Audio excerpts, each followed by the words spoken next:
First thing I want to say is your branding. It reminds me of Gary Vee, like the Unbillable, the way you do your signature, your intro, even the style videos, like following you, your opinions about law in a law perspective, I started watching it just because you're local from the Valley. And it's the same thing as like you don't see a lot of content creators here. First of all, I take that as an absolute compliment. I'm 100% inspired by Gary Vee. I mean, if you go back to his content, he used to be a little bit more focused on telling his audience to not necessarily listen to what he's saying, but to watch what he's doing. And that's exactly what I did. I mean, I really felt like I could take his style, his content, his desire to educate his audience about marketing and take that and give it kind of a legal spin.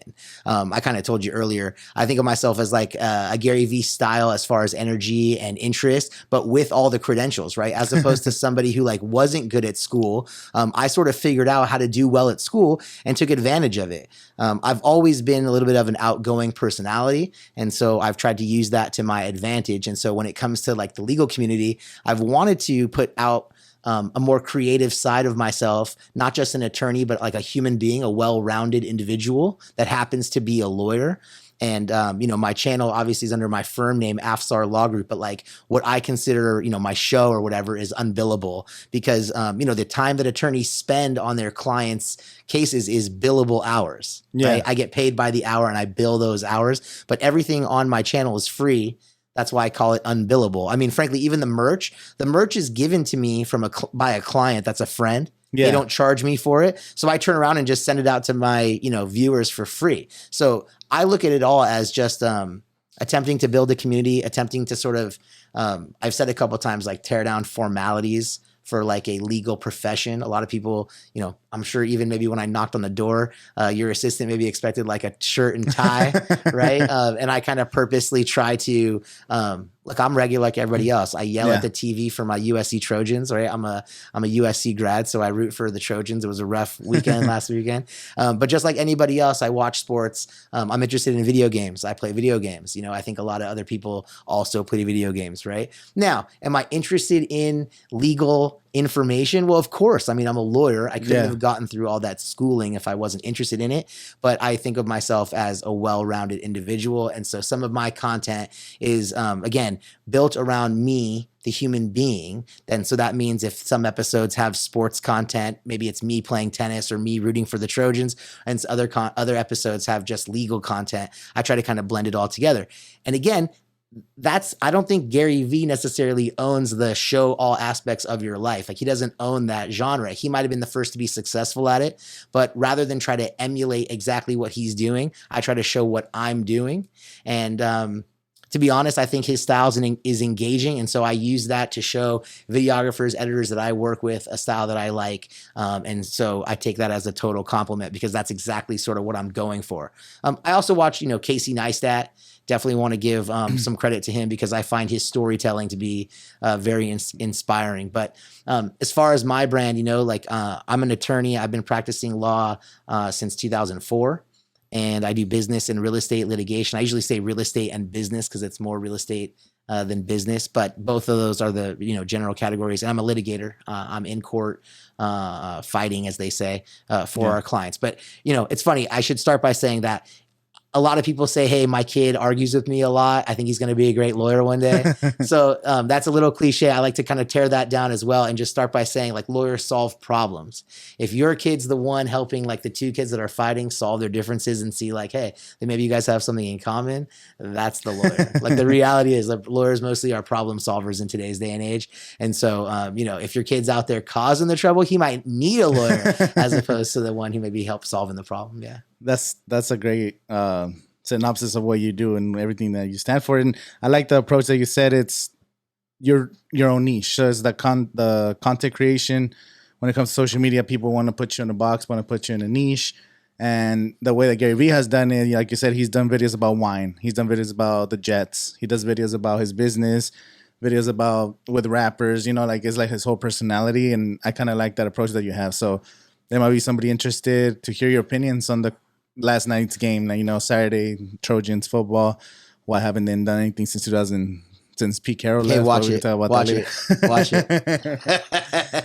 This table's not that big. I mean, you're big, but this table's not that big. I like USC. I'm more of a. I don't have a college football team, but I'm more Okay. of a Pac-12. I always like Okay. to root for Pac-12 teams when they play each other. I try not to have favorites, but I definitely like to see them be, like the Rose Bowl game or compete in the national championship. So I hope USC is successful again. It's been a long time, and it's like the local team here. So Yeah, definitely. I mean, it's been a rough couple of years. I work with Oscar Lua. Absolutely, definitely know Oscar. Absolutely. Yeah, so we do a lot of his work for Tile and Grant and stuff. So he's like a local legend. Totally, he went great to guy. high school. Absolutely. USC national champion. Got drafted by the Patriots. I'll give you a good personal anecdote about Oscar. He's a friend of mine, and the first time I was actually introduced to him was he stopped by my house sort of late at night, right, a little after hours, and my wife was sort of already in bed sleeping, and so I was like, hey, maybe we'll just kind of hang out in the front or hang out in the backyard. I don't want to make it too much noise, wake up my dog, wake up the kids, and whatever. And he's a real friendly guy, real nice guy. He says no problem. Well, we hang out for about 10 minutes, 15 minutes. He walks away. He goes home or what have you. I go back inside, and literally my wife says like, who was that guy you were standing with? There's like his shadow was like enormous. And I said, oh, it's like a former USC football player. His name's Oscar Lua. And she's like, Oscar Lua with the tackle? Like I remember that name from from actually being at the games and hearing his name being said and I'm thinking to myself, that's crazy. Yeah, right. I'm like, that's that guy. He like led the team in tackle. So, Hong Kong for Oscar, like look at me giving him some shine. But yeah, no, great local person, great local business, great, obviously he's like a Indio high school legend, if you will. And yeah, I went to high school too, so that's why just Oscar. Anytime USC football, and he gives back, man. I mean, that's the thing that I always try to highlight about about Oscar in particular is he's always giving back, and he's a good dude like that.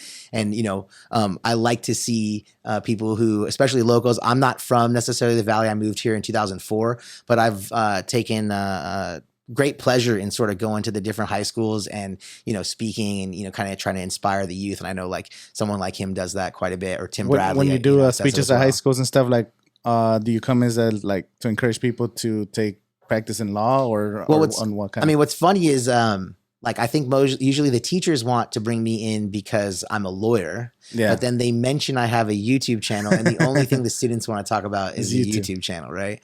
How many of you guys started with YouTube? Because you could have been doing so much different things. Podcasting, you could have been doing vlogs. You could have been doing something. Why YouTube? Was it the Gary Vee? Was it what inspired you? I don't think I could compete financially. When I opened up my own law practice about 13 years ago, about 2008, I don't think I could afford to do traditional marketing, traditional like advertising on television or in a newspaper. And so I was trying to be a little bit more creative.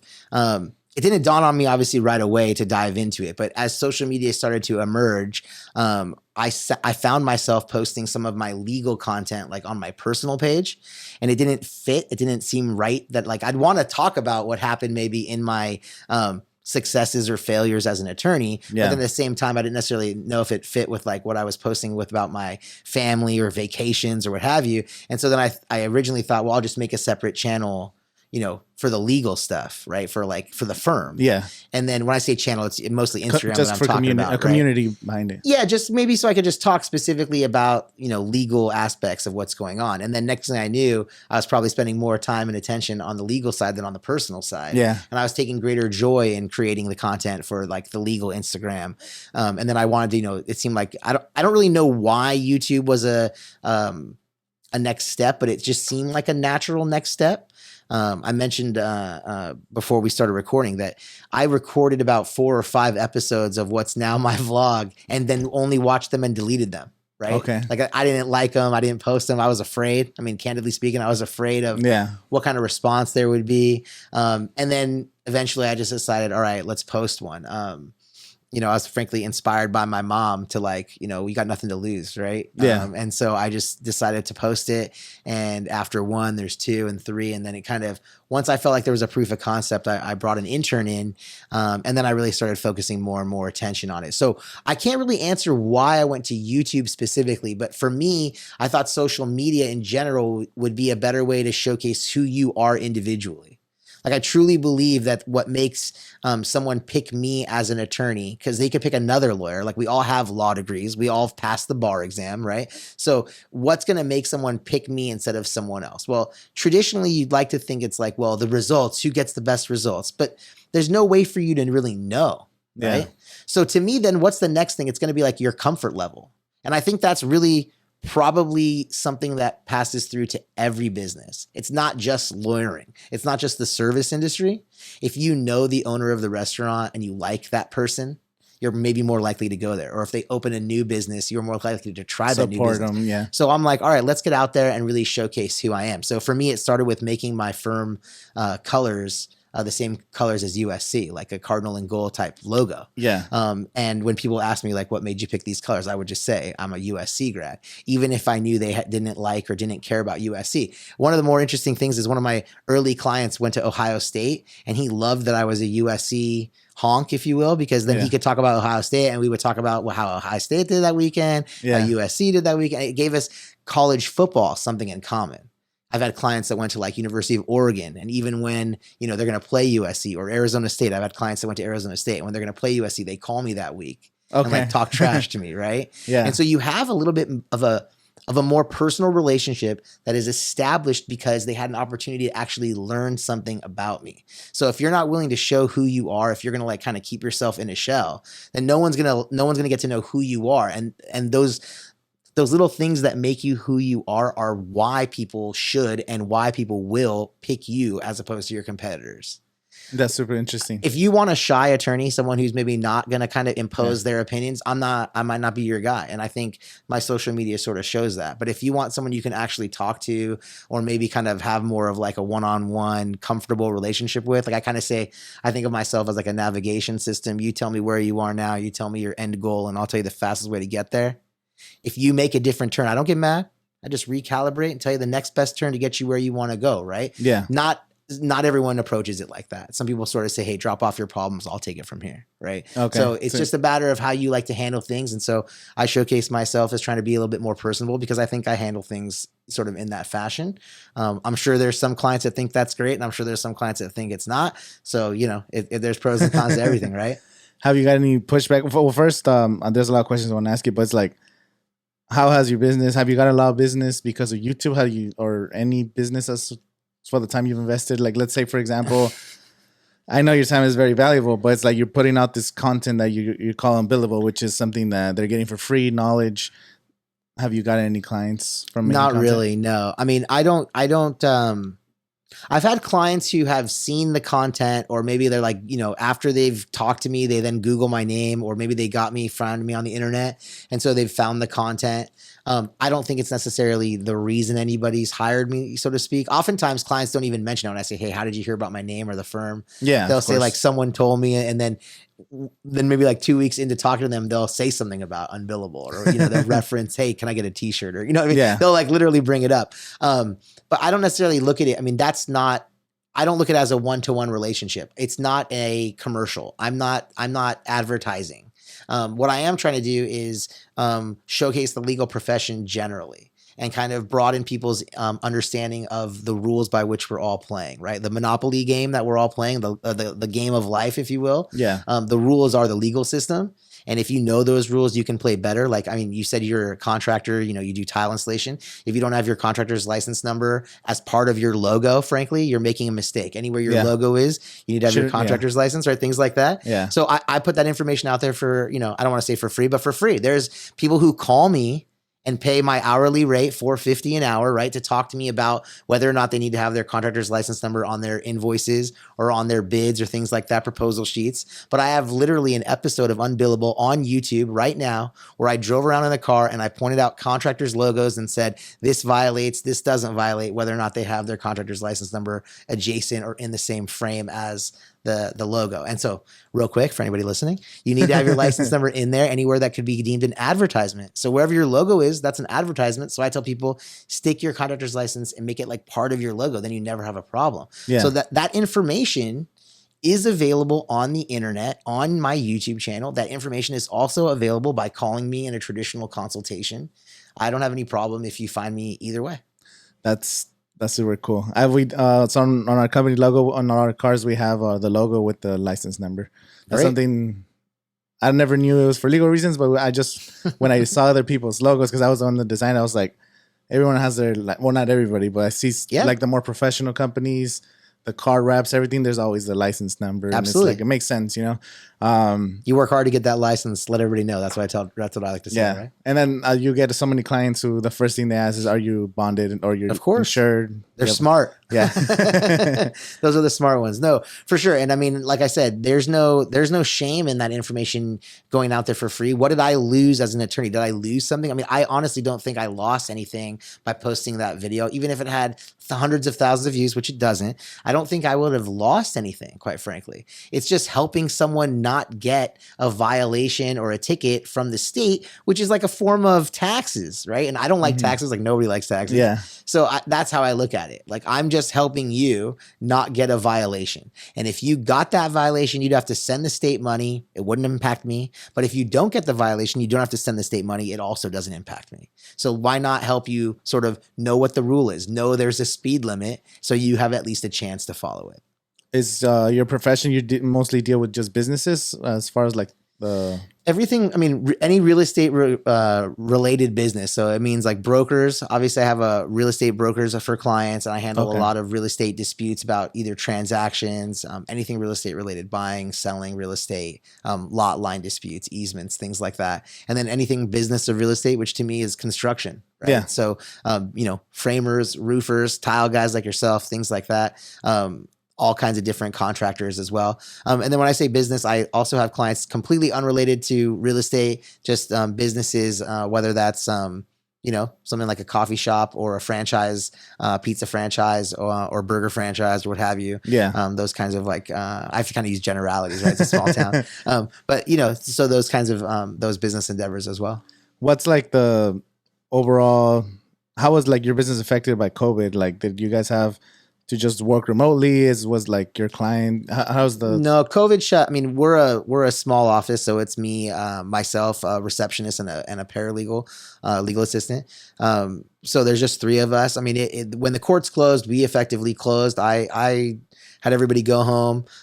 We were able to secure a PPP loan, and I used 100% of it to pay the employees. Okay. And so that was my own personal decision, to each their own as far as how they handled it. But to me, it seemed like that was the best way to handle it. I look at my business as my pirate ship, and I'm in charge of it on the good days and on the bad days. And so COVID was some of the bad days, if you will. Still, had to make sure that my Buccaneers, could be well fed if I want to keep them on the boat and be able to, get back to, pirating when things turned around, right? When the sea's smooth, however you want to keep this analogy going. But the point just being like, I made a strategy and I shut the thing down because the courts were shut down, and I returned phone calls just from my cell phone. I didn't charge any consultation fees. I tried to answer everybody's questions for no fee because I was just basically making phone calls. Yeah. I didn't really have much else to do. We made some content. We kept Unbillable rolling, which was great. I got shout out to Luis for that, my videographer, my former videographer. Now I guess I got to get used to saying that. Hey, miss the guy. But we kept the vlog going because it was something we could continue making content. But at the same time, no, the business pretty much slowed to almost a total halt. Not quite, but almost. I mean, it really hurt the business.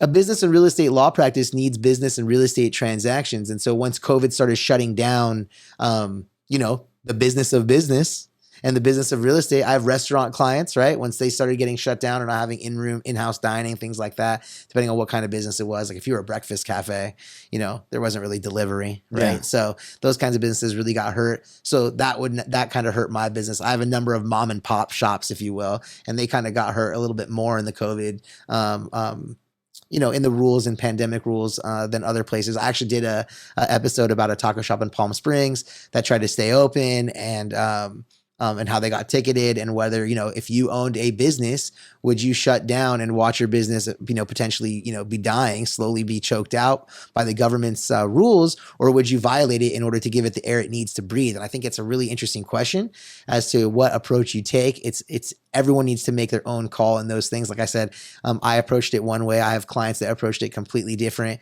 Some succeeded, some did not. I don't harm them, right? I don't stand in judgment as an attorney. It's my job to Yeah. kind of help people along with the path that they choose. But yeah, you definitely saw, I mean, as you, I think, are well aware, different businesses were affected differently. Some took it harder than others, but I definitely saw a contraction in my law practice. And, you know, at the same time, you're built in those hard times, Yeah. right? All of us, every single person. Like if It's a good reset button. And if you're listening to reset this button right too. now, if you're just able to listen to this right now, then you've made it through it. You've survived something that was difficult, right? It's been challenging. Anything that is challenging makes you stronger. You're now stronger, right? Yeah. Not to be too motivational with it, but like that's the idea though. I mean, honestly, I think my law practice is probably stronger because I opened it in 2008 in the middle of the, you know, great real estate Wow. disaster. Yeah. I opened it thin. I learned how to run it on a thin, you know, on a tight diet. Obviously, when things started getting better, we got a little fatter, but when things got worse, we got tight again. And that experience, I believe in 2008 when I first opened it, probably helped me get through this one. And so if this is your first sort of bumpy part of a business experience, then you'll be that much stronger and ready for the next one. That's awesome. Yeah. And I don't have the only experience, of course, directly from the 2008 first crash was my parents lost their home, well, like millions of others, you know. Sure. It was just, so that was like, I was affected because I was in high school at that time. I lost my cell phone. You know, I had a phone like in sophomore year and then junior year and senior year. Like, Yeah, real life. Yeah, you know, like everything come back. We ended up moving to a smaller space. Kind of experienced it not as part of the business world, but almost like, you know, in high school. And then right now, like 2020 happened. So for us too, everything shut down. It was like so we do tile construction, remodels people's homes. People didn't want us like go into their house. Yep. We were doing a lot of commercial work, especially out of town in Santa Ana. We had a big apartment complex and they shut down for like maybe 2 weeks. And then they figured out what they needed, you know, the kind of regulations, taking temperature, you know, gloves, trying to like separate people from rooms, and construction just continued because it's harder to stop. Did that project help you get through that time? Yeah. Exactly. No, that was one of the biggest catalysts because it was such a demanding job. Like they needed the production to keep going because it's harder to come back from a big halt, you know? So interesting for me, right before COVID shut everything down, I had a case come to me, not the type of case I normally do, where it seemed like there was some kind of mistake in the accounting. The client only received like, let's say, I don't know, I got to put some magic numbers on this, but let's say the client received like $30,000, but all of a sudden they got documentation from the IRS that they received like $75,000. I was like, wait, one of these things is wrong, right? And so by the time we figured it out, we realized they'd sort of been bamboozled or tricked out of about $45,000, right? Wow. So that case ended up working itself out, and I got my portion of the payment right before the shutdown. Definitely helped keep me open. That didn't hurt anything, right? Yeah. So sometimes I like to think maybe it's karma, you know? I put that content out in the world, not for karma, but I mean, I put the content out there hoping that it will help other people. I'm not a family law attorney, and I have an episode on, you know, custody and restraining orders. I talk about, you know, information that I know about, even if it's not necessarily my field. Yeah. Right. And so maybe that's some good karma that worked out in my favor. Maybe that client walked through the door because I'm putting some good juju out in the universe. And so you just got to create that evergreen content. So for you, like, make content that are people searching for, whether it's things that you already know. So how to get rid of this, how to avoid failing in business. Like, because you've done videos like that before. Yeah, I mean, I try to tell clients that come to see me about launching businesses that they should never chase money, right? Like I literally say, think of the phrase chase. Like when you chase something, what is the item doing? It's avoiding you. Yeah. Never chase money. Right? I mean, like people think about the dating world, right? I mean, it's funny. In my class that I teach, I use dating all the time as the example because everybody knows that example, right? Regardless of whether, you know, what your orientation is. Everybody knows. I teach like an intro to business law at the UC Riverside. Oh, nice. No. Excuse me. At Cal State University, San Bernardino, Palm Desert campus. I got to make sure. I used to teach a class somewhere else. Now I teach there. I got to get that straight. Anyways, so, but I oftentimes will use relationships. Because again, regardless of like your orientation, you all have the experience of like maybe liking someone and being nervous if they like you back and like, you know, asking someone on a date or if they want to go to dinner with you. Everybody kind of has those similar experiences, right? And so oftentimes you can use You can use relationships to be like a guide to help people understand something that I'm trying to explain in a legal position or example, right? And so like one of them I use is like you need legal standing to bring a claim. You have to have legal standing. So what is standing, right? It has to be like, your dispute. It has to be like a way that the court can solve it, right? So I try to say like, you ever broken up with like your significant other, and then instead of talking to them, like their friend wants to talk to you? Yeah. And like their friend's like going to stick up for their friend. Like nobody wants to talk to that person. Why don't you want to talk to them? It's not their problem. They have no standing, right? Yeah. And it's amazing. It's like you didn't wrong them. They weren't the one in the relationship. It's the same exact thing the court looks at when it says, can you bring this claim? Do you have standing? Is it your dispute? Have you been wrong? So it's like I try to use those real life examples. And I think sometimes the vlog, or excuse me, Unbillable specifically, but the vlog itself, right? It gives me an opportunity to use those examples that I have in the classroom, out to the public, right? And so it scratches a creative itch for me. So when I tell people like, don't chase money, it's because that money runs away from you, right? And like going back to the example of relationships, like some people say, you don't want to chase a woman because the woman will go away from you. But if you're like, hey, what are you doing on Friday night? And she's like, I'm busy. And you're like, how about Saturday morning? How about Saturday lunch? How about Saturday night? How about Sunday morning? How about Sunday lunch? They're like, all of a sudden they're like, no way. Like even if they are available, they're like, nah, I don't think so. Because you've chased them away. Yeah. Right. And so I look at the content creation. I look at the business itself, all the same. If you're a business owner, if you're a business person, you shouldn't be chasing the money. You should be doing what you're best at. Right. The best pancake maker makes more money than the worst doctor. Nobody wants to go to the worst doctor. Nobody. Yeah. But everybody wants to go to the best pancake maker. I'd rather be the best pancake maker than the worst doctor, right? Yeah. And so it's kind of one of those things. And then, it's just being able to use those analogies and explain legal. Make it relatable to people. Make it relatable because when it comes to legal terms, when it comes to the law, people get scared just by the practice, like, oh, a lawyer, funny. Oh, that's scary. Oh, I got a letter from the IRS or I got a letter from this, and you already get scared just when you see the logo. People get served documents every day and throw them in the trash can. Like, why do they do that? How do you think that's going to protect yourself? You're just going to ignore it? Like an ostrich, you're going to put your head in the sand and hope like nothing happens to you? Yeah. Or like I think of Jurassic Park, you're going to be still and hope the T-Rex like doesn't see you. Like, that's a real defense to you? Like you're in a boxing ring. You're going to stand there and just...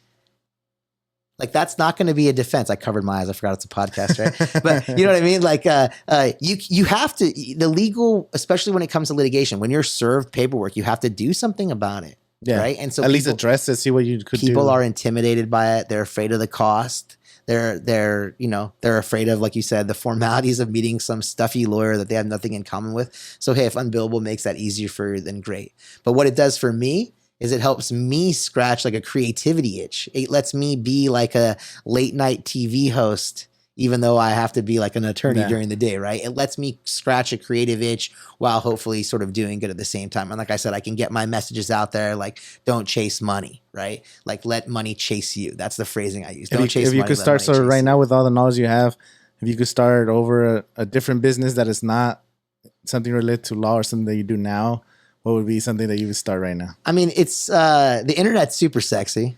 Like it's hard not to say anything internet related. Most of my internet clients, I'm kind of jealous of what they got going on when, they're selling their products while they're sleeping and things like that. That's hard to beat. Mm-hmm.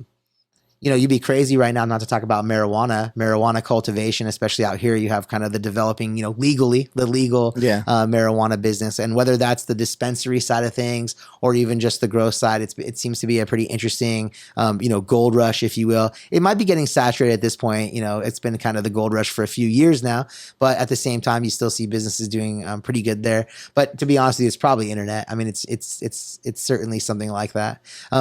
I have so many other content ideas, but there's only so many hours, right? Like, to use a Gary Vee principle, it's like the ideas are worthless. It's the execution that's everything. So you have to really limit your time on the things you want to execute on. So you just try a lot of different things related to the internet, or?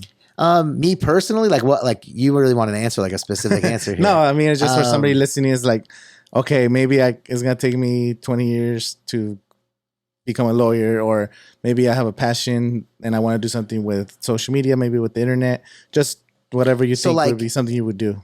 I mean, I'm a true believer. Instead of I don't think fake it till you make it works anymore. right? I think like you can too easily be exposed in this day and age. Yeah. So instead of fake it till you make it, I say like earn it till you learn it.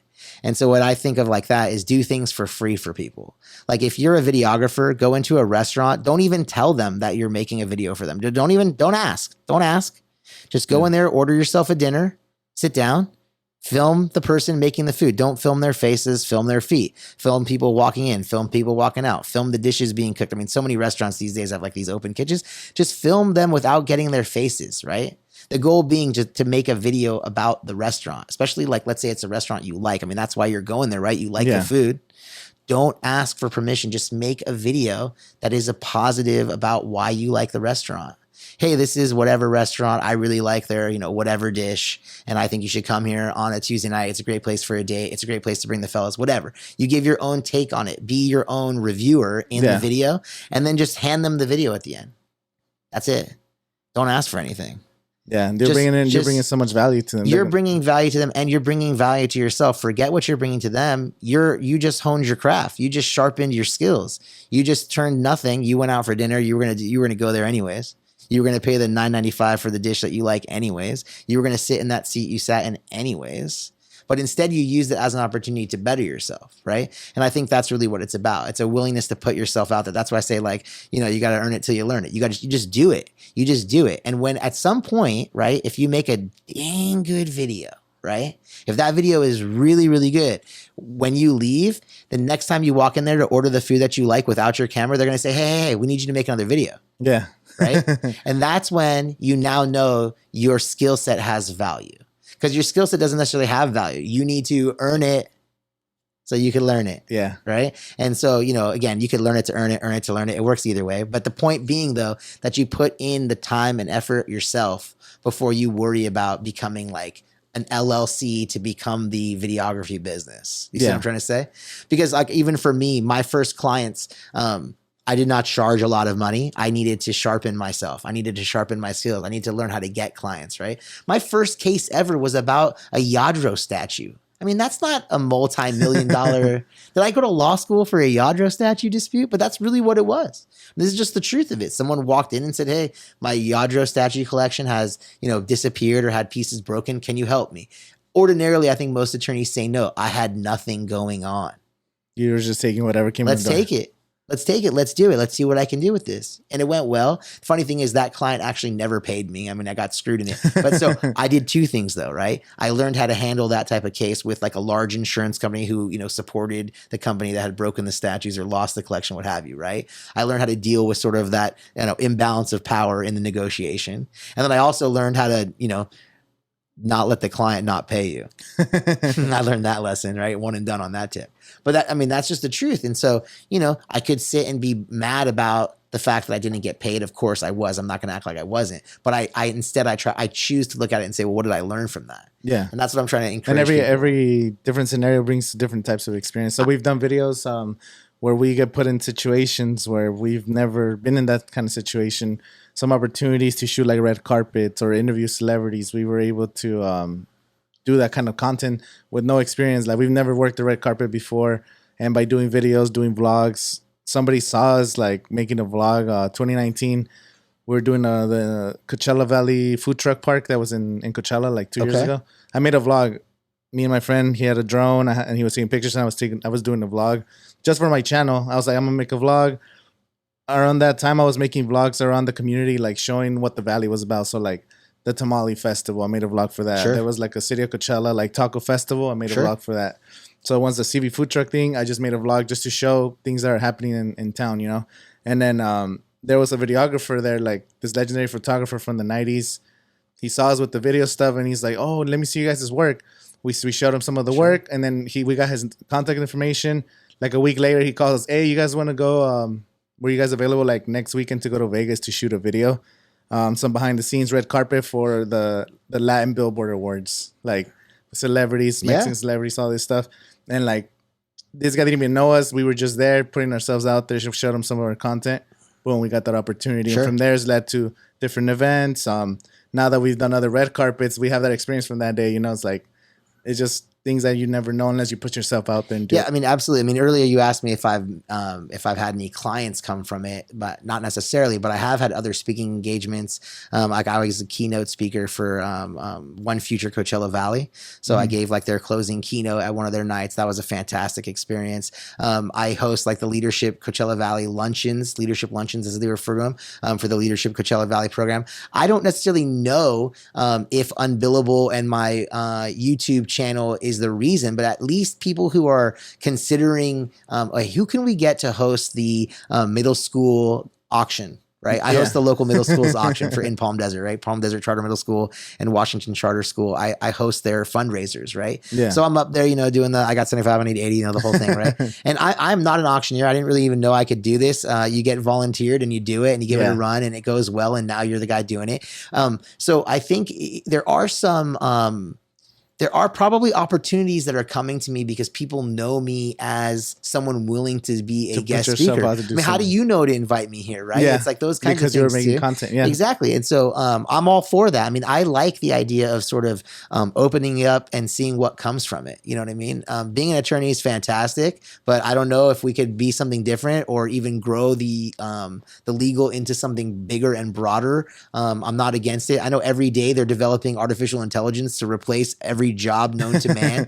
The more money you seem to make, the more there is to invest in that artificial intelligence. So I think lawyers, they're coming for us, right? Yeah. And so why not make myself a little bit more of like a commentator on law? I mean, I don't really do that much in Unbillable, but it's something I've been trying to get more into. Like you and I kind of talked about. Coming into the law in a different perspective, something that's from the future, something that gets you that, like you said, is like an opportunities because some videos might not get that many views. Like, does John Gruden still get his $100 million from the Raiders? Like, right that's a contract question, right?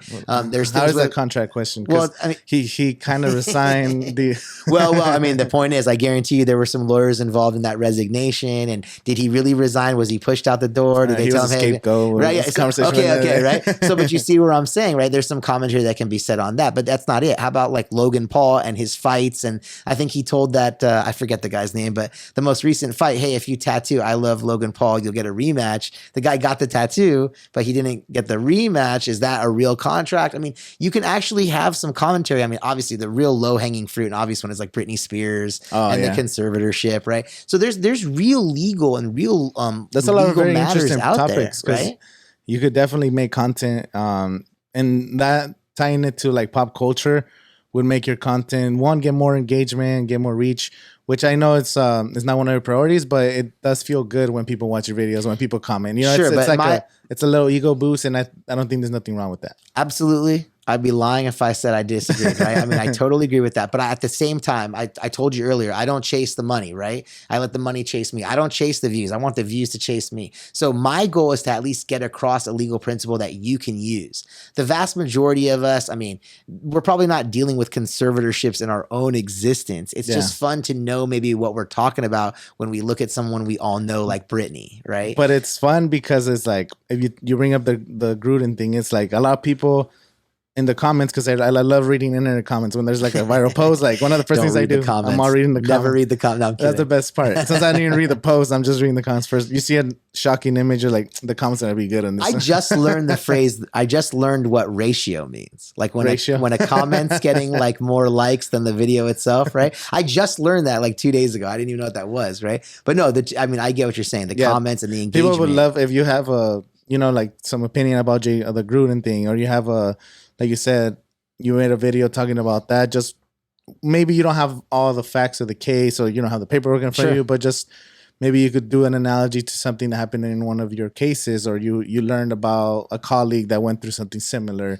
People would love that kind of content. I'm just going to make a vlog, and every week I'm going to say like Raiders, baby, and that's it. And that's going to be my whole thing. Like Raiders going to win this week by 40 points. And then I'm going to cut that, post it. And then I'm going to literally load the very next video and take the same exact opposite take, right? Whoever they play, that team's going to win. And then that way, one side will definitely be right. Yeah. Right. And then that's what I'm going to promote the next week and say, see, I was right. No, see, I mean, like that. There's level of disingenuousness, right? Yeah. That level of faking it is something I'm like wholeheartedly against. I mean, that's literally the reason why you see me not in a shirt and tie like right now, or when I'm on my vlog, is because I'm not in a shirt and tie all the time. Yeah. Like truth is an amazingly awesome thing.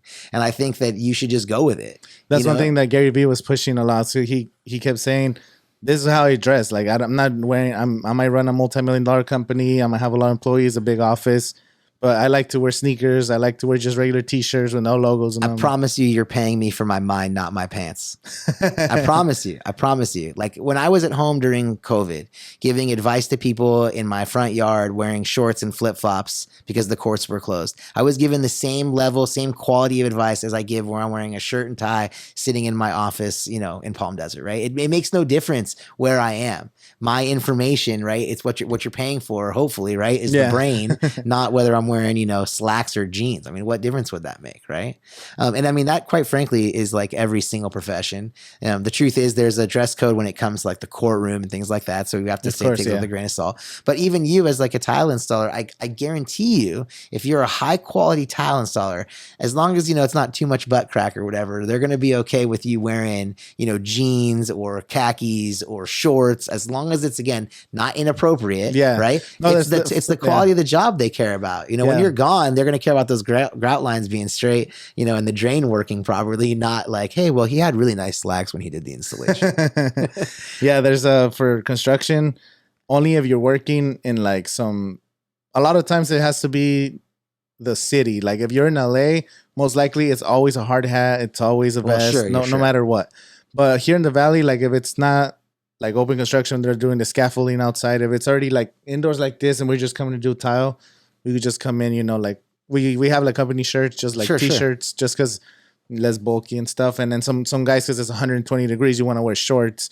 There's no problem. Unless you're working in those corporate jobs where like they have like daily checkups. Like we work for this company. We actually worked at the casino, the Agua Caliente, the new one. Mm-hmm. We did all the tile there. Great. The dance floor, the restaurants, everything. I know we have a mutual friend, speaking of that casino, which is DJ Alfalfa. Yeah. Right?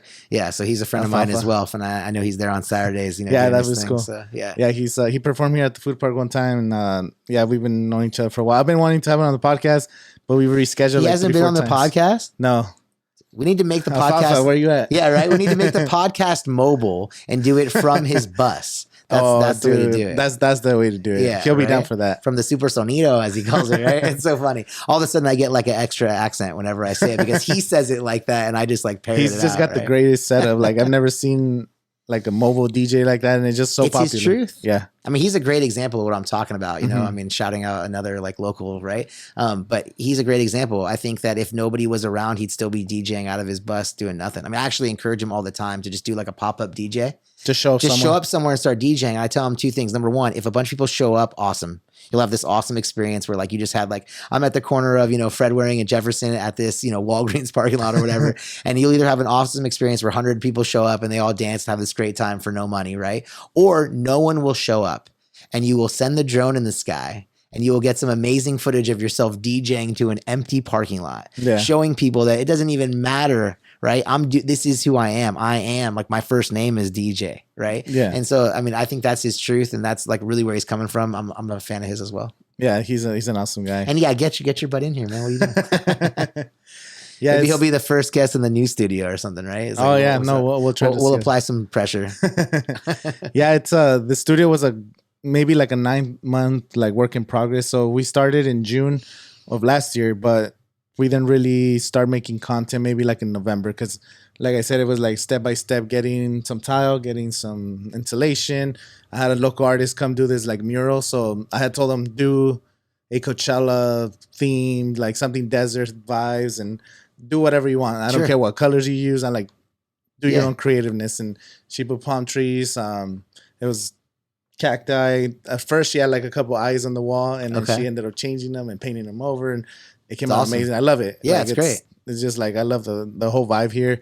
Well, when you were like, "Do you want to do it remotely?" I was like, "No." I mean, right? You got to come check it out. That's for sure. Yeah, it's just cool. Like, you know, it's my first studio. I had it like about like I said, less than a year working. Unfortunately, we got to leave like at the end of the month, so I got that experience. So like the way I look at it, it's like I'm not really sad about it. Like I'm happy that I was able to produce content. I was able to produce content for 2 other podcasts. I was able to speak to so many different guests, learn about the equipment, learn about better lighting, better speaking to other people, learning about getting a Calendly to schedule people, like throughout the weeks, because we all have different schedules. That's one of the biggest things to doing a podcast is getting people to meet up together. Of course, we're all super busy. So I love the experience, and that's what I'm going to take forward to the next, whatever the studio is going to be, because like I said, it's just like part of the chapter. Oh, cool. I had this experience. I'm grateful for the opportunity for Eric from the Seafood Truck. It's a building block. It's a building block. It's an experience. If nothing else, it's an experience. It's something that you can put a feather in your cap, something that you did, like I talk about, I have 154 episodes, in the can up on YouTube right now. If tomorrow a local lawyer starts his vlog, he's got 153 left to catch up, right? And it's not a contest like that, but I mean that work, like you said, that evergreen content, it's just in there, it's in the can. God forbid something happens to me, my kids got something to look at, things like that. I never really thought about it like that, but in a weird way, there is you're documenting your life. There's time back. Capsule content, as far as like even talking about the pandemic, and you just all, some of my episodes, I'm like walking around my neighborhood because we have nothing else to do. I'm just like, hey, you'll remember yourself 10, 15 years down the road.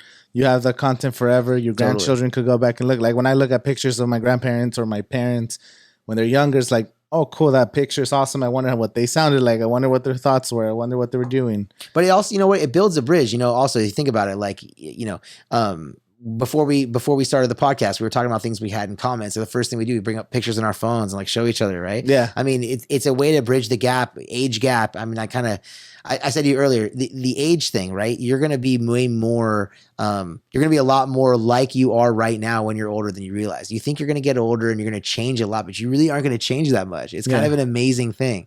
I know I'm significantly older than you and your baby producer over there.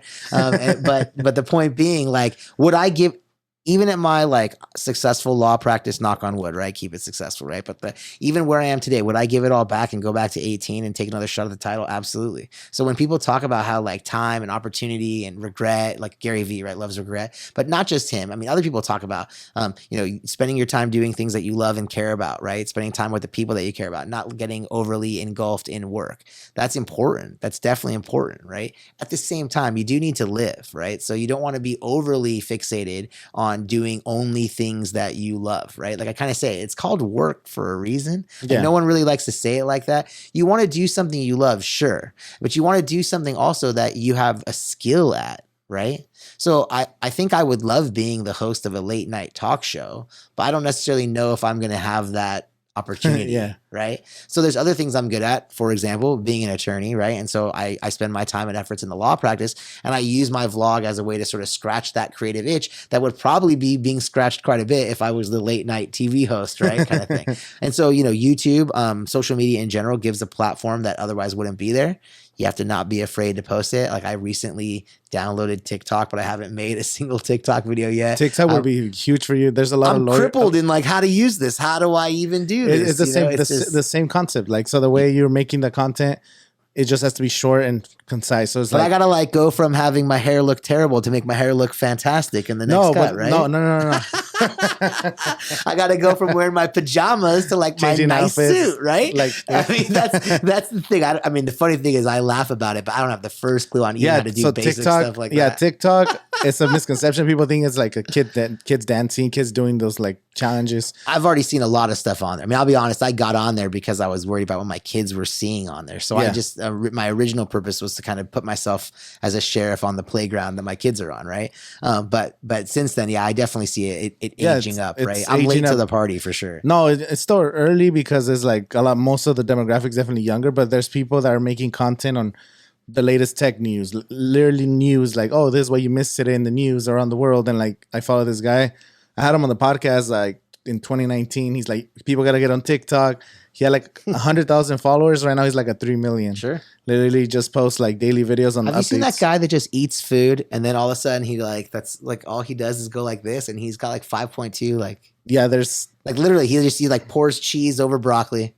Yeah. Like takes a bite of it. It's like really hot. And then all of a sudden he just starts dancing to the music. I'm like, No, I haven't seen And I that. see things like that are what make me like unable to post anything. I'm like, I don't know if I'm like that stupid. But there's people that give, like I said, advice type videos. Like there's people invest No, on for tech. sure, for sure. There's people that do advice on like legal stuff. Just fast. I've definitely seen like It's the fast. crypto and the finance there's ones, crypto. right? There's So, a yeah, lot you of can take- crypto people blowing up like Yeah, and Doge you or take. Shiba I mean, the Inu. funny thing is, you take those same concepts. I mean, the truth is, I haven't posted anything yet, but it's a matter of taking those same concepts, anything Yeah. educational, and putting my own legal. Do you, rub mess on around it. with crypto? I don't personally, but I have a lot of friends and clients that do. I don't think I know exactly how to like own a wallet or whatever. Yeah. And so, yeah, that's that. I do, what's funny about that is much like YouTube, sometimes it's Gary Vee that drags me into the future. Right. And so when he put together his big NFT things, I know one of them, you get to play tennis with him. And like, I'm a tennis player. I play like 3 times a week. So I would love to play tennis with Gary Vee, just mostly because number one, I think I could mop him, which I think would be fun to do. And then number two, it's like, you had to get this, you had to buy Ethereum to get the NFT with. And I hate to say it, but that's when my age showed. I was like, I don't know how to get a wallet.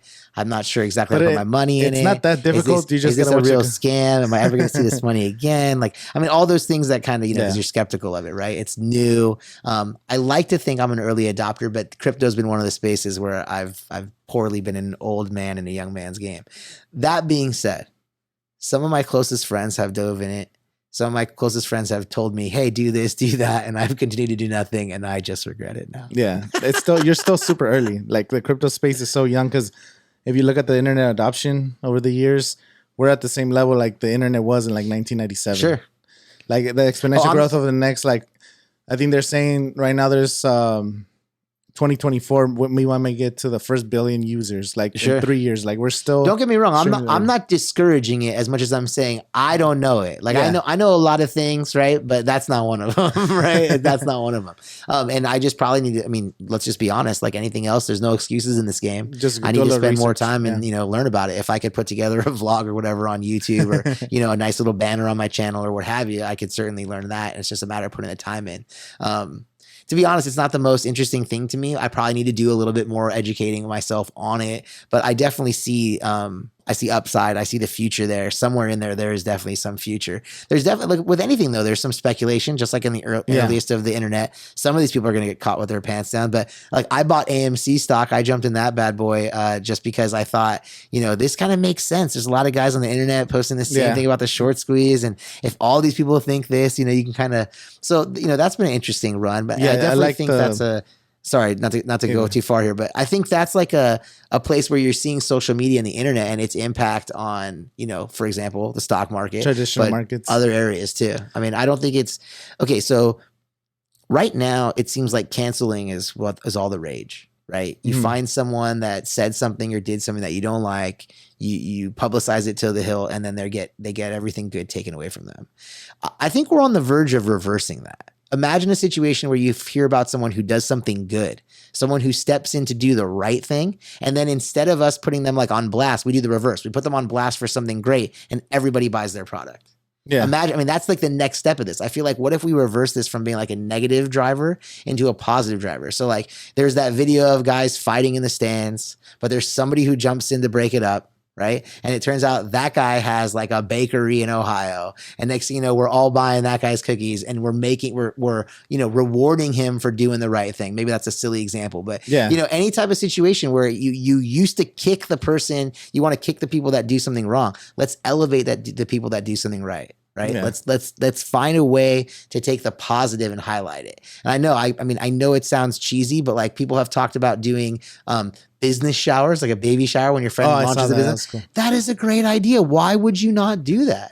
Instead, your friends come and they want stuff for free. It's like so funny. I mean, don't get me wrong. The people who need, they need, and you want to help your friends in need, right? But even your friends that got it, they still want it for free too. It's like, hey, we're friends, Yeah. But that business shower thing, a new business, is one of the hardest things to do is start a new business. That's a great idea. That's a great idea. The business shower, that sounds awesome. Like I would support my friends if they threw a business shower. If I know they're doing something like that, like that would be awesome. I just think there's no reason why, if we can take video of people doing bad things and then put them on blast for their negativity, why can't we also video people doing good things and give them like proper support for being a good person? Yeah, it's hard, but that's why It's hard because if you read the comments, you realize why. Well, no, I get that. But the other reason is when you're out there in the street and you see someone doing something nice, it's like you expect that. When you see somebody doing something inappropriate, you're like, look at this guy. I got to catch this on video, right? Yeah. You're like, I got to catch this guy being a dummy. It's because you get rewarded also for outing people. Totally. I think that's one of the things. It's like a clout chase, though. Yeah. You're like, oh, if I could get these people fighting, I could get posted in a World Star. And then you just, World Star. But I mean, I can tell you. And instead of helping the situation or ending the situation, you want to like, oh man, I could get this go viral. Doesn't matter how's that affect their lives, their livelihood, their business. Part of this might be the attorney in me too, right? Because I take a far more pleasure in watching my businesses be successful, like watching my clients be successful in businesses that they're starting, than watching somebody sue someone and destroy them as part of the lawsuit. Like I don't take joy when my client, even if they're right, destroys someone else's business, right? Like that's never anyone's goal. That doesn't feel good, right? I mean, you want to correct the injustices in the world. So don't get me wrong. I don't want bad people to get away with doing bad things, but there is a far greater pleasure in watching someone build something, helping someone build something when they come in on day one and say like, my goal is to have this tile business. And like, maybe one day I could just employ like, 3 of my family members. And then you go back like 2 years later and they got like their entire family employed and like 10 other people, and they're doing better than they ever thought. And they're like, man, I remember when I came to see you and I was worried about how I would even start. And now I'm like so busy, I can't, whatever. Right. So the pleasure that comes out of building is way greater than any kind of joy that comes from tearing something down. But the problem is, I mean, I don't disagree with you. I read the comments. I know what you're saying. But at the same time, I will say this. I have videos out there that the comment literally says, I watched someone else's video on this and it took forever. You really cut to the chase. And then the very next comment was, get to it already. You're a real lawyer just talking away. It's like, what do you want from me, right? How do you deal with like negative comments? Have you gotten any negative comments? Thanks for watching. Video? Thanks for watching. Like, subscribe. Appreciate it. Appreciate your time. I mean, people want me to eviscerate, and sometimes I do. Like, if you set yourself up to kind of, get into it with me, I'm not afraid to trade, but not often. I mean, very, very rarely. At least you do it. There's no real joy in that for me to like, you took the time to watch my video. If you have a negative comment, I'll engage it. If you say like, hey, you talk a lot without getting to the point, then I'll say, okay, well, hey, next time I'll do my best to kind of cut to the chase. But at the very end, I always end with, I appreciate you watching. Yeah. You should tune in for more, because that person at least is taking the time to comment. Yeah. You know what I mean? No, yeah, that's how a lot of people watch my videos. Negative comments. I do the same thing. I say, thank you for watching. Oh man, I'm sorry you didn't like this video, but you should check out my next video. It's coming up soon. Or like, oh, I'll take note of that criticism. Totally. Thank you for. And then what I've noticed is happened like 3 or 4 times on negative comments. You respond in a nice way. Then they're like, oh, man, I didn't even know you were going to respond. I was just trolling. Oh, my bad. Yeah, like totally. They literally tell you. Of course. And then like, oh, let me subscribe. I was just trolling, bro. They come to light a little bit, right? Yeah, they don't realize there's a real person behind it. There's people that just like love trolling. I had a friend maybe 7-8 years ago on YouTube. He would create 2 different accounts on YouTube and go argue on the comment section and back his argument up. Like, I'm like, so you're literally wasting your time doing that. He's like, he had like the best time just being a troll, and people like doing that. I mean, I guess if that's your thing, that's your thing, right? But look, we're all putting our juju out into the universe. I don't know if that's the juju I'd want to put out there, right? I mean, I try to be the best version of myself or whatever. Like I said, but at the same time, I do think there's a place for that kind of stuff, right? Like, I'm a free speech fan, and the internet having free speech is a good thing. Yeah. There's supposed to be speech you don't agree with. That's why it's out there. You can always like change a channel as opposed to like silencing the thing. But I mean, I think that's all part of it. I know I'm putting myself out there. I know there's attorneys that think I'm crazy for sure. I know some of them, many times I get people asking me, so you got 1 million subscribers yet? It's like nowhere near it, No, but it's the same people, like they're going to hit you up in 2 years when you're I'm not really worried about them. I don't make it for them. Exactly. Like I really try to emphasize it. I'm not making it. Like, for me in particular, my clout comes from being like a successful attorney. I worked my butt off through college and through law school and passed the bar exam. I mean, that's where I take my, like, I'm smart. That's where I get my confidence, if you will, from, not from the views on a video on YouTube. Now, if we could make the YouTube more successful, if you have constructive criticism for me, I'm all ears. But if you want to just tell me, like, for example, I had a comment one time that said, you should show more girls. Wow. I mean, that's not productive for me. Like, even if I did show more girls, that's not going to get across the point I'm trying to get across with my content. So yeah, that guy got hey, I appreciate the comment, like, subscribe, take care. He got about the level of quality response for the level of quality comment. I think some of your thoughts and ideas and everything you've been saying so far is like you should definitely start a podcast. I mean, Like that would be perfect for you because yes, one thing is getting those small videos for, like you said, quick digestible content. Like you're saying, people, oh, you got to the point quick. You're telling them the points, but then if you want to elaborate more on that subject, maybe you have more to say, and you kind of holding yourself back by making the little video. Angel and Afsar podcast is that what you're trying to say? You're looking for the tile guy and the attorney or something. I mean, we'll come up with something. We'll come up with something creative, right? I like the all gas no brakes. That's a that's a phrase. Yeah, that's a YouTube channel. Yeah. I'm familiar with it. And I'm familiar with the phrase as well. So I like that. Yeah, like the podcast would be great for you because you could dive deep into these subjects. And just talk, just all your information. Maybe you have some bullet points. Sure. And just go off. And it could be a way for you to create content as a pillar content, like Gary Vee says. So you take the podcast, maybe it's an hour. You chop that up into 10 videos for your YouTube channel. You chop those up into 15 TikToks. And maybe like the same ones you post on Reels, and then maybe post them on Facebook.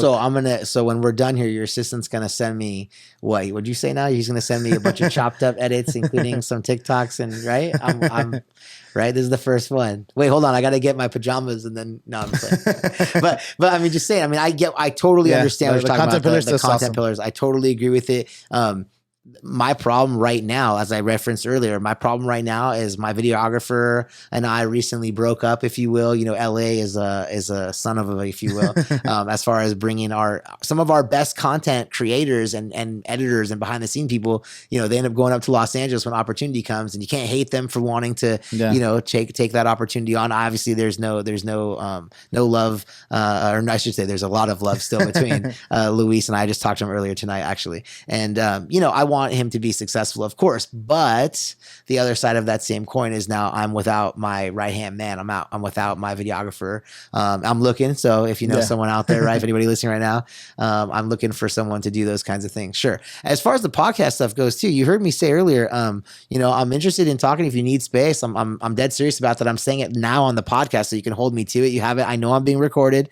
I think I do have space available if you're looking for somewhere to house this place. And I'm always open to, collaborations and things like that. I think that's something a lot of attorneys are afraid to do, quite frankly, right? Yeah. There's so many rules applied by the State Bar of California, so many formalities that we have to go through. And so I think a lot of attorneys are just totally afraid to even get in this genre and put themselves out there. Now, it's coming. There's been a lot more of it happening, especially like kind of in the personal injury field, right? Which is sort of most known for their advertising as well. So that's building first, but that they're the ones who are going to start, and I think others come as well. Local attorneys have talked to me about my experiences as well. On Instagram and some of them I don't think even know about the YouTube stuff, but about Instagram in particular, they're like, the attorneys are slow dinosaurs, so they're still kind of catching up. So they're on Facebook now. Right, they're getting on Instagram still. Instagram right now. I mean, it's kind of one of those things. Not the individual attorneys, by the way. Not trying to talk mess about my colleagues. I mean, like the firms. Yeah. The idea of going on there as a platform to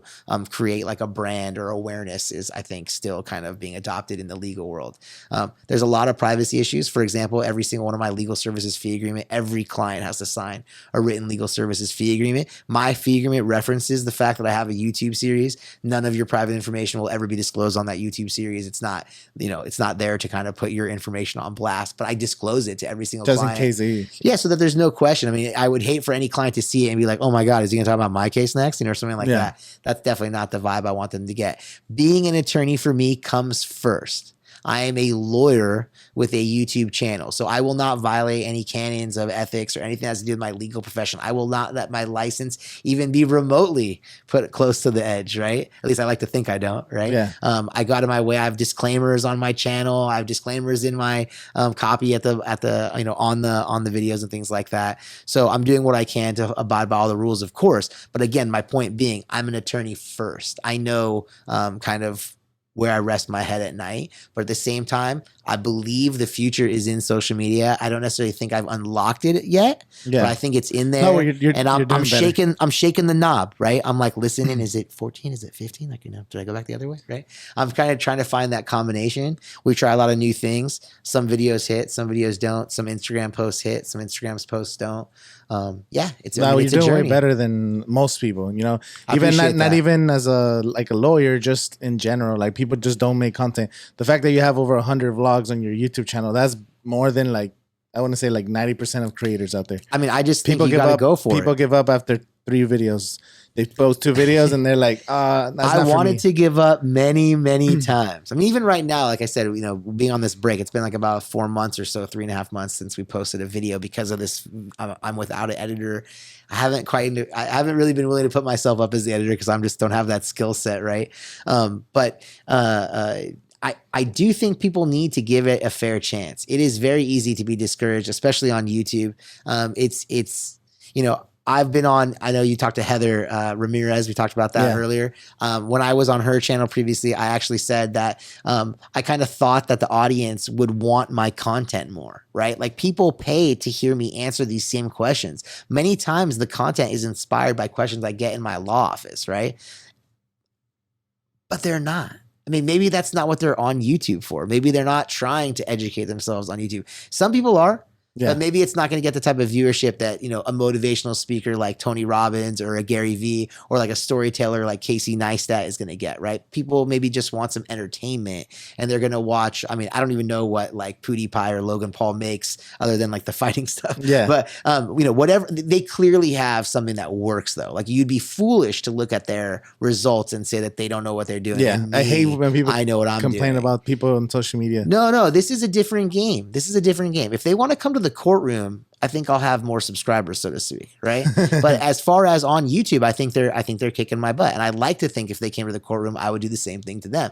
That's my domain. This is theirs, right? Now, you can represent yourself in court. You're not required to use an attorney, and you can actually probably do pretty good. People fight their own tickets and stuff like that pretty commonly, right? It's not impossible to succeed without an attorney. I encourage some people often to do it themselves, right? But at the same time, I mean, don't fool yourself. There's a reason professionals are professionals, and that goes across. You don't want to see me install tile. I mean, let's just be really honest. I don't even know that. I mean, I know enough to know that you're supposed to put it down like this and use a little spacers. Like, I mean, I get the concept, right? Yeah. But you do not want to see me lay that tile. And like, if I had a project in my own house, I would not do it myself, right? Yeah. But if I have a legal question, like I had a problem with my own car for like a lemon law case, I did that myself. It's a legal matter. I have confidence in my legal skills. I don't have confidence in my tile skills, right? So I think I'm a decent public speaker. So I think I have a shot at YouTube, but I haven't quite figured out the combination of information, maybe motivation, maybe just like you said, kind of like a B-roll entertainment. I don't have it quite dialed in. I try new things. I try more content, less B-roll. I try more B-roll, less, you know, it's an interesting thing. We're trying to figure it out. And I think, for me, again, not to sound like the Gary Vee, but that journey really has been fun. Many times I think I can say I'm 43 years old as I record this podcast. When I was in law school, let's go back earlier. When I was in high school, I wanted to get into college. When I was in college, I wanted to get into law school. When I was in law school, I wanted to pass the bar. When I passed the bar, I wanted to get a job. When I got a job, I was like, I need to advance. It's like, where in there did I stop and just take a moment and be like, yeah.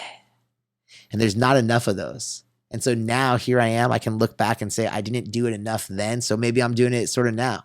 I'm trying to tear down the wall. Maybe you're 12 and you kind of maybe want to be an attorney. Yeah. You might watch Unbillable.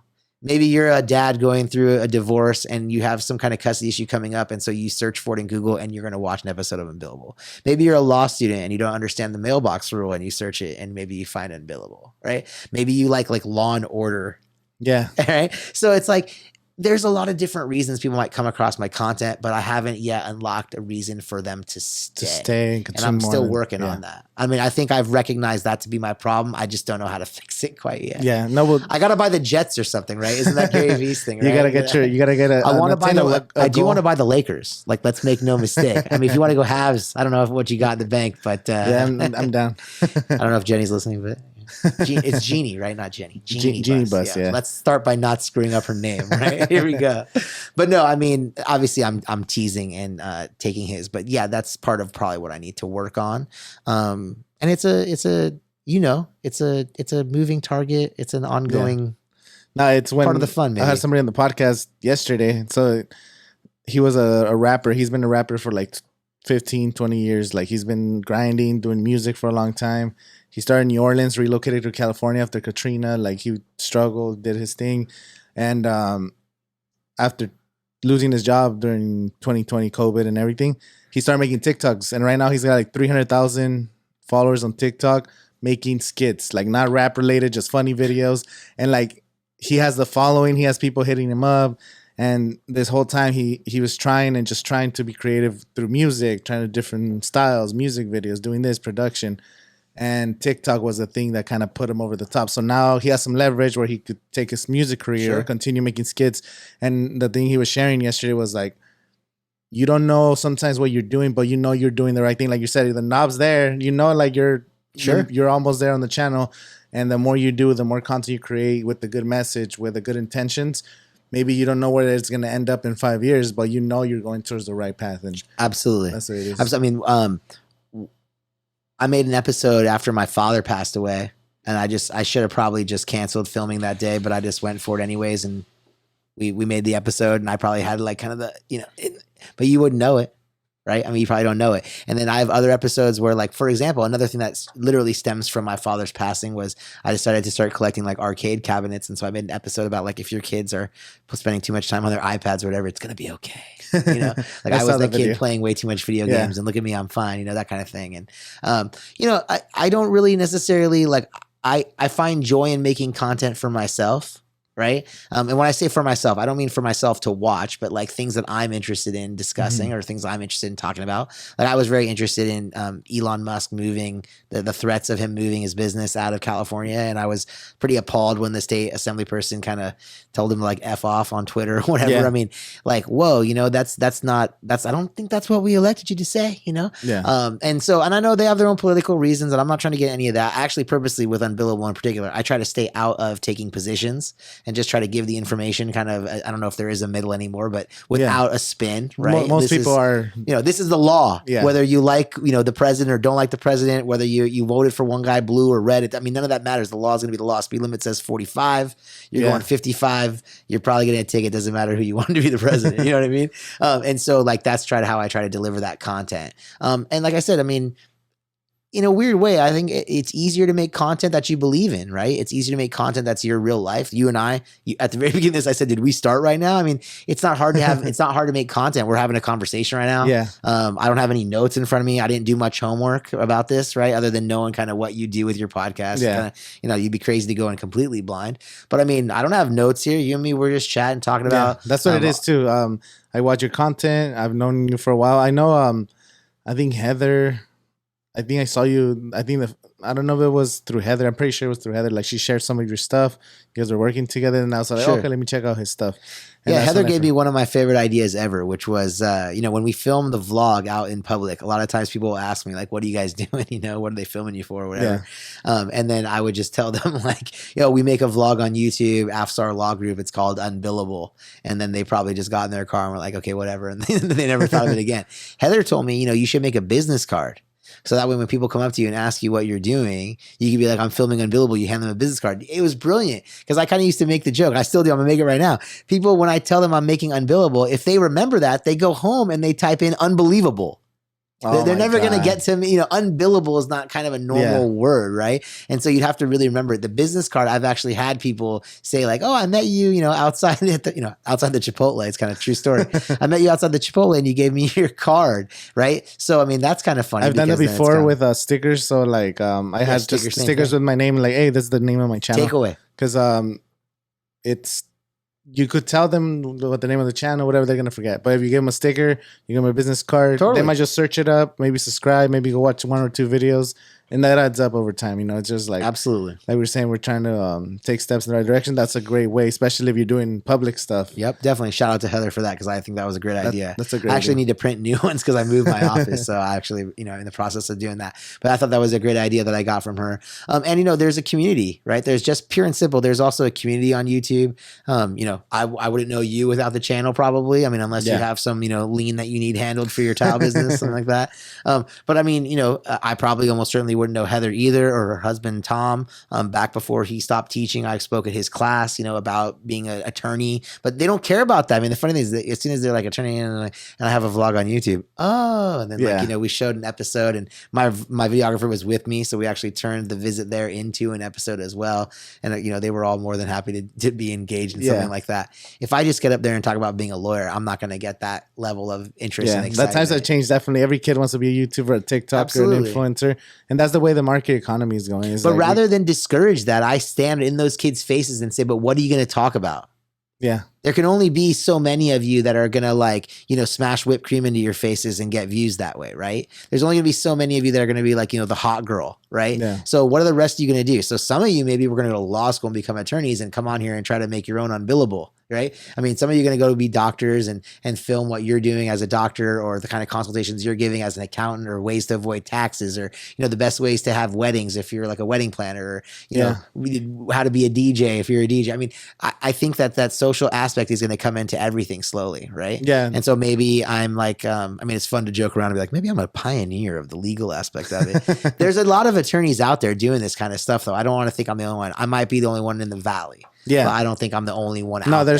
I know there's, have you seen Paralegal Eagle or something like that? Oh yeah. I think I've seen some of his older stuff. Yeah. The Legal Eagle. He went pretty big. Oh, he's huge. He's got millions of followers. Yeah. And all he does is review certain scenes, like movie Home scenes. Alone. Like Home Alone, is it legal for you to defend yourself against robbers doing that's literally all he does. I know. And you see me kind of rubbing my face, because my problem is again, no disrespect. Because he's using it as an entertainment. Yeah, but that's not. You don't want to be doing it. I mean, again, I don't want to sound disrespectful, because everybody can have their lane, and more power to him. I would be lying if I said he wasn't successful. He's successful. But my goal is to have there be some kind of actual educational value and takeaway. Yeah. Right? I mean, knowing whether it's breaking and entering from watching Home Alone. Again, no disrespect. But he's also teaching some of the laws. No, I know, but no one's leaving there actually feeling like they.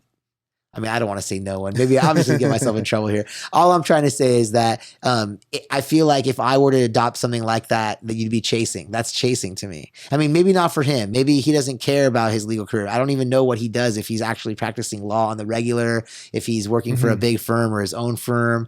Even I know there's a guy that ran for governor of California that was a real estate guy. Yeah, Kevin. Yeah, no. Yeah. And I think almost all of his ground level support came from his YouTube channel. He got third place or the third most votes. Yeah, so I don't have any animosity towards the Legal Eagle or the Meet Kevin guy. I think they've both been successful in their lanes. I think I'm trying to create a little bit more of a lane though, where people can actually improve, not from a comical standpoint, but actually have an understanding of something when the episode is over. Yeah. Have an understanding of one of my early episodes was about this gorilla that took a selfie. Yeah. And who owns that picture? That actually probably won't help the average person very much, but the content of who owns a picture when it's taken might. Yeah. Right. That video I talked about earlier, just go into a restaurant and make a video. Who owns that video after you hand it? Even after you hand them, it's still yours. You still own it. Right. Yeah. So, having that knowledge then makes you more powerful. And so I like to say earlier, I said there's rules of monopoly, and I like to educate people on what those rules are. Right. But there's also part of this. I got to shout out a former receptionist of mine named Carla, because Carla really woke me up to it's not just learning the rules of Monopoly to play them, but it's about improving the rules that we all live under. Yeah. And that, to be honest, I have to give Carla the credit for that, because I was very fixated in my legal career with just telling clients, these are the rules, play by the rules, win with these rules. What does it take to win under these rules? And something about her perspective and her wisdom, frankly, led me to really start to analyze how the rules are the rules, why the rules are the rules, and how we can improve them so that we're all playing under maybe a better set of rules. And the reason I like to talk about Monopoly is because everybody plays that game. Yeah. There's a real estate angle with houses and hotels, and the free parking thing where you land on free parking, get all the money in the middle. That's not a real rule. No, I know that's right. And so that's what I'm saying. Right. We need to play by the rules the best we can. And when we can make rules to make it better, we need to make those rules to make it better. Right. And to me, that's a very simplistic way of looking at the law, but there's no reason why we can't all understand it and maybe do better with it. No. Yeah. I think that's the perfect way to finish this podcast. Where can people find you on social media? Where could people First of all, I thought we were going all night. I'm fully prepared to go. No, I'm playing. People can find me on social media. Afsar Law Group is probably the Instagram and the YouTube channel. Find me on those two things would be great. And let me know you saw me here. That's always wonderful. And to all of your viewers and any of mine that are watching this, of course, if you want an Unbillable t-shirt like this one, just let me know. I literally let me know your shirt size. I should have brought you one. Sure. I should have brought you one, dude. I messed up. A Unbillable shirt. No, I love wearing like my closet's like work stuff because it's all my like company logos, and then like the other half of the closet is literally free shirts that I get from people on the podcast who have like clothing brand, local shop. My shirts are made by kiddangerous.com. My fraternity brother is from school, from USC, right? Shout them out. Maybe you like their merchandise. You could buy something from them, things like that too, right? Yeah. There's no shame in that, right? Put your friends on. I love help them. I love helping people. And definitely like we'll collaborate. And you know what the fastest way is to get a like on your video from me? It's to be wearing an Unbillable shirt, right? Like nothing's going to get me to comment faster. Like, Angel, you never looked better than you looked in this episode. No, for sure. We'll get an episode and we'll do it. We'll talk more about how we could help each other. We'll do some collaboration. Absolutely. And let me close by just saying this without putting any specific people on blast. As I look through some of our mutual followers, you and I have some followers that I've reached out to, and maybe they don't necessarily take me at face value. If any of your viewers need help in anything at all, reach out to me. I'm happy to help out. I'm happy to do anything I can to help out. I know some people are strapped for cash right now. I'm not worried about that aspect of it. If you have a legal question or something on your mind that maybe you want some advice, tell me you heard me on this podcast and it is free, right? I mean, I'm happy to just talk to you and answer questions. I say that because I've heard from the community about businesses that are struggling, and I've reached out and said, hey, look, I'll help you. I'll write whatever letter you need. I'll take care of whatever, put that, Afsar Law Group at the top of the letter. You'll get a little different level of respect, no charge whatsoever. And they're like literally afraid. It's like they think this guy can't be doing this, right? But no, it's true. When you get yourself into a position where you can give back, if you don't give back, you're doing a disservice by failing to help those that you can help. So I don't want to be that guy. I want to help those people. So if you hear me on this podcast, you're officially in the club. Let me know it, and I'm happy to answer questions to the best of my ability. No problem. Yeah, awesome. Well, thank you. I think that pretty much wraps it up. Make sure you like and subscribe. Yeah, right. Make sure you like and subscribe. That's for sure.